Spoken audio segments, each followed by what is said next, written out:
Friends, हमने mock test series का आगाज किया हुआ है और इसमें हमने जो भी सिलेबस है असिस्टेंट इलेक्शन कमिश्नर का उसको इंशाल्लाह डे बाय डे जो है वो डिस्कस करना है डिटेल के अंदर। इसमें स्टूडेंट्स हम इलेक्शन एक्ट को छोटे छोटे पार्ट्स में डिवाइड करके मोस्ट इंपॉर्टेंट एमसीक्यू की शक्ल में जो है आप लोगों के सामने पेश करेंगे और हर एमसीक्यू की आपको डिटेल डिस्कशन भी प्रोवाइड की जाएगी। अगर आप हमारे ये एमसीक्यूज पीडीएफ फॉर्म में मंगवाना चाहते हैं तो इसके लिए आपको स्क्रीन में पे हमारा व्हाट्सएप नंबर दिखाई दे रहा है, आप इस नंबर पे राब्ता करके जो है ये क्वेश्चंस हासिल कर सकते हैं। आइए हम स्टार्ट करते हैं। पहला क्वेश्चन है हमारा इलेक्शन एक्ट 2017 एक्सटेंड्स टू। तो याद रखिएगा इलेक्शन एक्ट 2017 कहां नाफिज है? तो याद रखेंगे द होल पाकिस्तान जो है, पूरे के पूरे पाकिस्तान पर ये एक्ट जो है वो नाफिज है, इसलिए इसका जो करेक्ट आंसर आएगा वो चार्ली आएगा। Basically election act 2017 according to section number 1 part 2 में वाजे लिखा हुआ है कि ये पूरे पाकिस्तान पर नाफिज होगा। इसका मतलब ये हुआ कि ये कानून पाकिस्तान के तमाम इलाकों, सूबों और वफाकी दारुल हुकूमत समेत पूरे मुल्क पर जो है वो लागू होगा। नेक्स्ट है जी, according to the act the person is deemed to be a voter for the senate if they are। तो इसमें बेसिकली ये बताया गया है कि सेनेट के लिए वोटर कौन हो सकता है।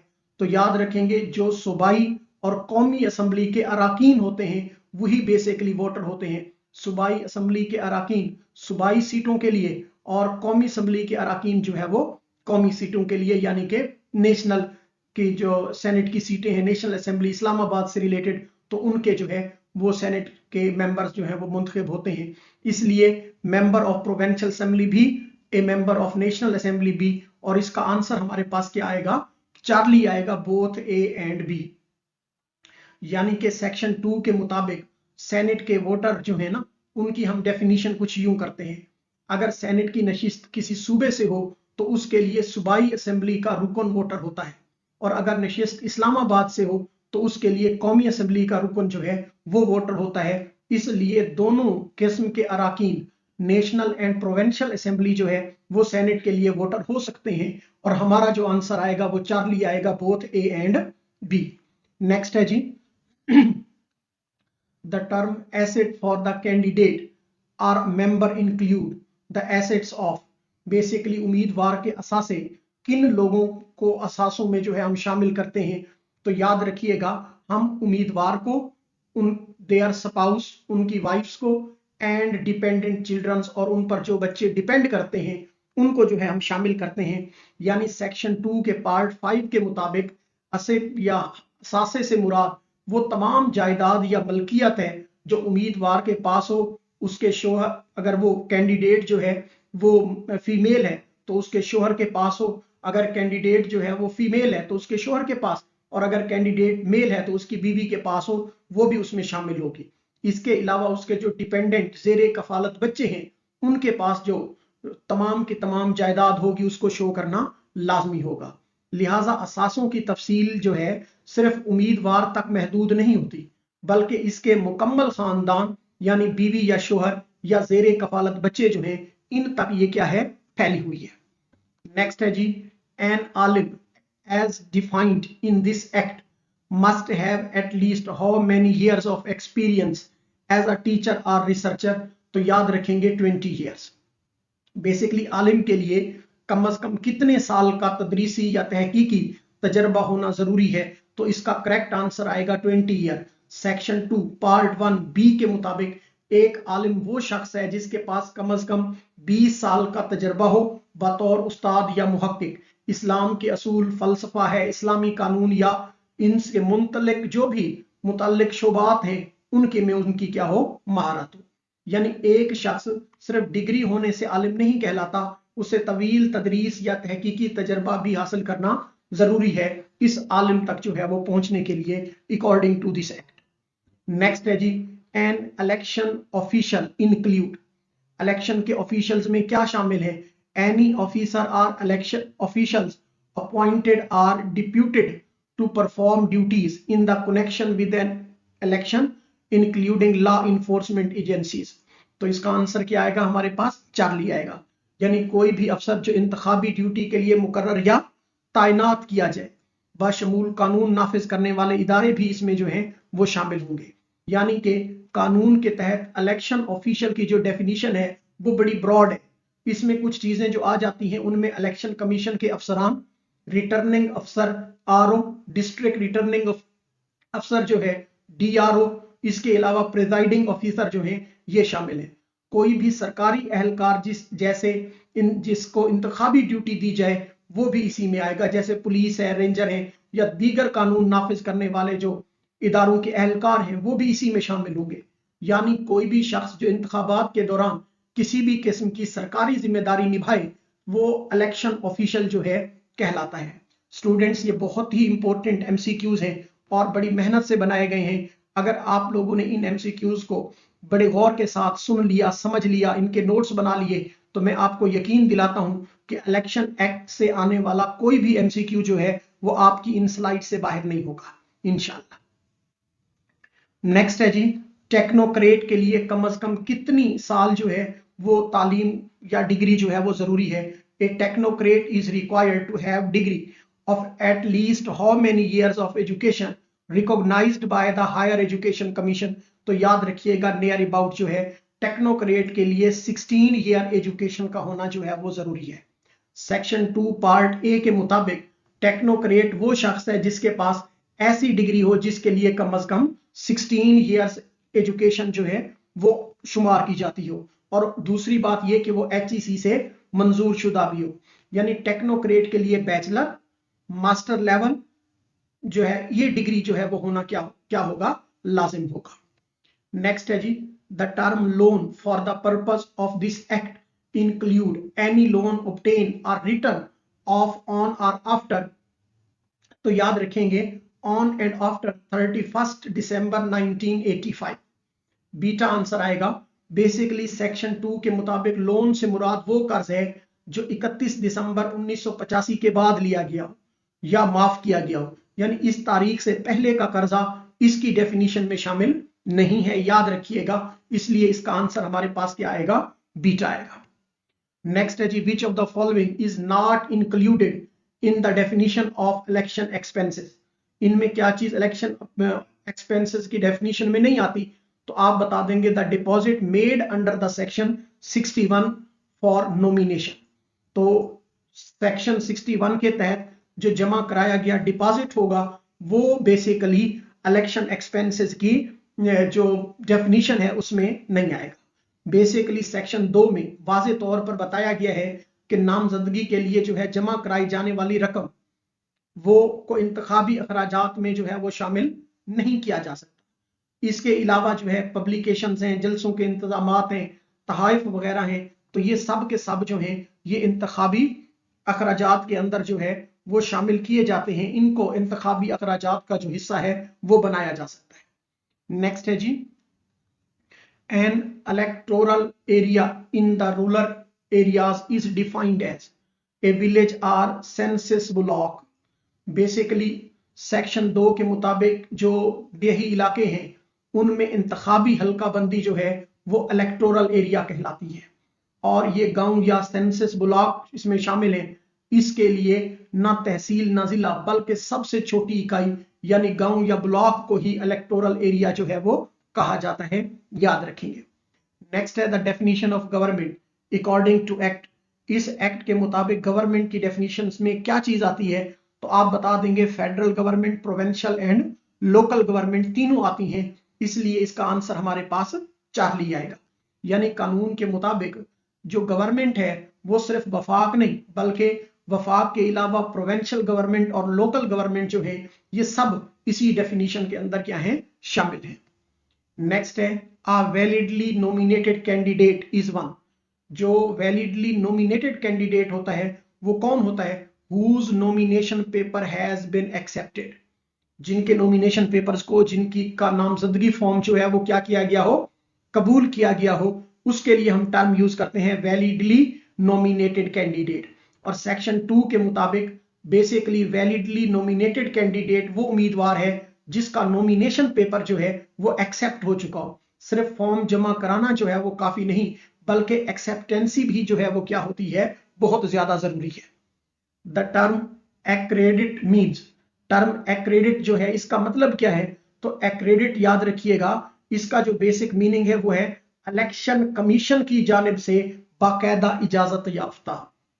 इसलिए इसका हम आंसर क्या करेंगे, एथोराइज्ड बाय द कमीशन। तो बीटा इसका जो है वो आंसर आएगा कि कमीशन के जरिए, यानी यहां कमीशन से मुराद इलेक्शन कमीशन है के जरिए से मंजूर शुदा जो है वो बेसिकली एक क्रेडिट कहलाता है। सेक्शन 2 में इसको जो है वो शामिल करदा तारीफ के मुताबिक एक्रेडिट से मुराद वो शख्स है जो इलेक्शन कमीशन की जानिब से बाकायदा इजाजत याफ्ता हो। इसका मतलब है कि ये मंजूरी या इजाजत ईसीपी से होती है और ना कि किसी यूनिवर्सिटी आरओ या किसी हुकूमत से होती है। तो इसके लिए ये कौन जिम्मेदार है, सिर्फ और सिर्फ अथोराइज्ड कमीशन जो है वो इन्वॉल्व है। नेक्स्ट है student, for the purpose of the election to the Senate, a voter from a province is basically a member of provincial assembly of that province। Charlie, यानी कि सेनेट के इंतखाब के लिए सूबे से वोटर कौन होता है, जो सूबाई असेंबली का रुकन होता है। सेक्शन 2 के मुताबिक जो सेनेट की नशिस्त किसी सूबे से हो उसके लिए वोटर उसी सूबे की प्रोविंशियल असेंबली का मेंबर होता है और आम वोटर या कौमी असेंबली का मेंबर जो है वो वोटर नहीं होता, याद रखिएगा। इसलिए इसका आंसर क्या आएगा, चार्ली आएगा। The term tax as defined in the act does not include taxes, tax की तारीफ जो है उसमें कौन सा टैक्स जो है वो शामिल नहीं है, तो याद रखिएगा टैक्स की तारीफ में वो टैक्स शामिल नहीं है जो कि the recovery of which has been stayed by the court. Charlie इसका आंसर आएगा, यानी कि वो टैक्स जिसकी रिकवरी अदालत ने रोक दी हो, स्टे बाय अ कोर्ट, वो इसमें शामिल नहीं है। सेक्शन 2 के मुताबिक टैक्स का मतलब है वफाक, सूबा या मकामी हुकूमत का लगाया हुआ कोई भी टैक्स, लेकिन इसमें वो टैक्स शामिल नहीं होगा जिसकी वसूली पर जो है अदालत या ट्राइब्यूनल ने क्या दिया हो, स्टे ऑर्डर दिया हुआ हो, तो वो इसमें फिर इंक्लूडेड नहीं होगा। इसलिए इसका आंसर क्या आएगा, चार्ली आएगा। नेक्स्ट है student, a contesting candidate is defined as, contesting candidate को हम किस तरह डिफाइन करते हैं, तो याद रखिएगा कॉन्टेस्टिंग कैंडिडेट बेसिकली वो उम्मीदवार है जिसका कागजात नामजदगी कबूल हो चुका हो, एक्सेप्ट हो चुका हो, उसने अपनी उम्मीदवारी वापस ना ली हो, और उसको हम नाम देते हैं क्या, कॉन्टेस्टिंग कैंडिडेट। इसलिए इसका आंसर हमारे पास क्या आएगा, बीटा आएगा। यानी validly nominated candidate who has not withdrawn his candidateship, तो वो बेसिकली पर्सन जो वैलिडली नॉमिनेटेड कैंडिडेट होगा जिसकी वैलिडिटी जो है वो वापस ना ली गई हो। इसलिए इसका आंसर हमारे पास क्या आएगा, बीटा आएगा। यानी सिंपल ये है कि कॉन्टेस्टिंग कैंडिडेट वो कैंडिडेट होगा जो वैलिडली नॉमिनेटेड कैंडिडेट होगा और नॉमिनेशन पेपर उसके कबूल हो चुके होंगे और उम्मीदवार ने विदड्रॉ भी नहीं लिया होगा, वो किसी के हक में इलेक्शन से दस्तबरदार भी नहीं हुआ होगा, तो उसको हम कॉन्टेस्टिंग कैंडिडेट कहते हैं। और फिर उसके लिए जो है वो निशान वगैरह अलॉट किया जाता है, उसको स्पेसिफिक मार्क जो है वो प्रोवाइड किया जाता है। नेक्स्ट है N electoral roll under this act is, electoral roll की तारीफ अकॉर्डिंग टू दिस एक्ट क्या है, तो याद रखिएगा इलेक्टोरल रोल बेसिकली वो इंतखाबी फहरिस्तें हैं जो इलेक्टोरल रोल एक्ट 1974 के तहत जो है इस एक्ट से पहले भी मौजूद थी। तो इसलिए इसका आंसर हमारे पास क्या आएगा, बीटा, के roll prepared under the electoral roll act 1974 existing before this act commencement. तो याद रखेंगे कि सेक्शन 2 के मुताबिक इलेक्टोरल रोल में शामिल कौन कौन सी चीजें आ जाती हैं, तो स्टूडेंट्स याद रखिएगा इस एक्ट के तहत बनने वाली फहरिस्तें वो तमाम फहरिस्तें जो भी इलेक्टोरल रोल एक्ट 1974 के तहत इस कानून के नाफिज होने से पहले मौजूद थी, इसलिए पुरानी फहरिस्तें भी बरकरार रहती हैं और इनकी कानूनी हैसियत जो है वो भी क्या रहती है, मेंटेन रहती है। इसलिए इसका हमारे पास आंसर जो आएगा वो क्या आएगा, वो बीटा आएगा, याद रखिएगा।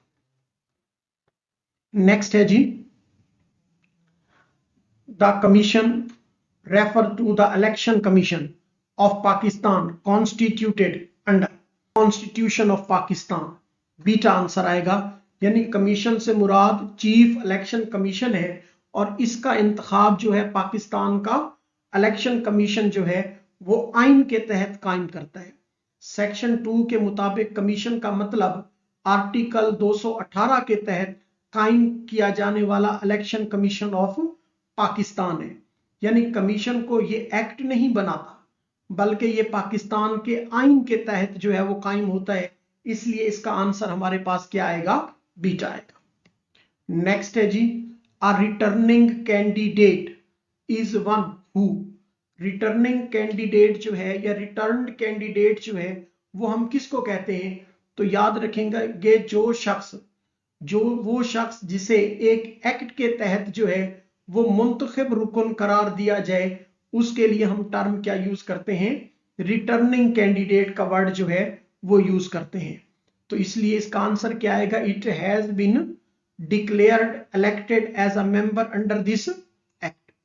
यानी कि रिटर्न कैंडिडेट सेक्शन 2 के मुताबिक वो उम्मीदवार जिसे बाज़ाब्ता तौर पर जो है मुंतखब करार दिया गया।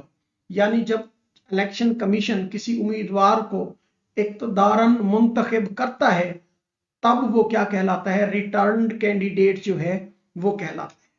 तो रिटर्न कैंडिडेट वो कैंडिडेट होगा जिसको इलेक्शन कमीशन जो है वो मुंतखब करेगा, याद रखेंगे। The definition of technocrat required post qualification experience of at least. जो डेफिनेशन है टेक्नोक्रेट की उसमें पोस्ट क्वालिफिकेशन जो है एक्सपीरियंस रिक्वायर्ड होता है, और ये एक्सपीरियंस कम से कम कितना होना चाहिए, तो स्टूडेंट्स याद रखिएगा नियर अबाउट जो है वो 20 ईयर्स। चार्ली इसका आंसर आएगा। कानून में तरमीम के बाद सेक्शन 2 में वाज़े लिखा गया है कि टेक्नोक्रेट के पास कम से कम 20 साल का बाद एज तालीम पोस्ट क्वालिफिकेशन जो है वो एक्सपीरियंस होना जरूरी है, और कौमी या बैनुल अक़वामी सतह पर वो नुमाया कारकर्दगी जो है उसके पास होना जरूरी है, तब ही उसको क्या किया जाएगा, उसको ये अथॉरिटी जो है वो दी जाएगी। नेक्स्ट है जी, the act came into force. ये एक्ट जो है वो कब नाफिज हुआ, तो याद रखेंगे सेक्शन 1 के पार्ट 3 के मुताबिक it shall come into force at once. यानी जैसे ही बना फिल फॉर जो है ये क्या हो गया, नाफिज हो गया। यानी इस एक्ट के पास होते ही ये फौरी तौर पर नाफिज हो गया, किसी नोटिफिकेशन या ताखीर के बगैर। तो स्टूडेंट्स ये था हमारा चैप्टर नंबर 1 मॉक टेस्ट 1 का, जिसके हमने वेरी इंपॉर्टेंट क्वेश्चंस जो हैं वो आपके सामने डिस्कस किए इंट्रोडक्टरी लेक्चर के। उम्मीद करता हूं चैप्टर नंबर 1 से जब भी कोई क्वेश्चन आएगा तो वो आपके इसी लेक्चर में से आएगा, और कल इंशाल्लाह हम चैप्टर नंबर 2 के ऊपर डिटेल में बात करेंगे और चैप्टर नंबर 3 के ऊपर जो है वो डिटेल में बात करेंगे। Thank you so much. Allah.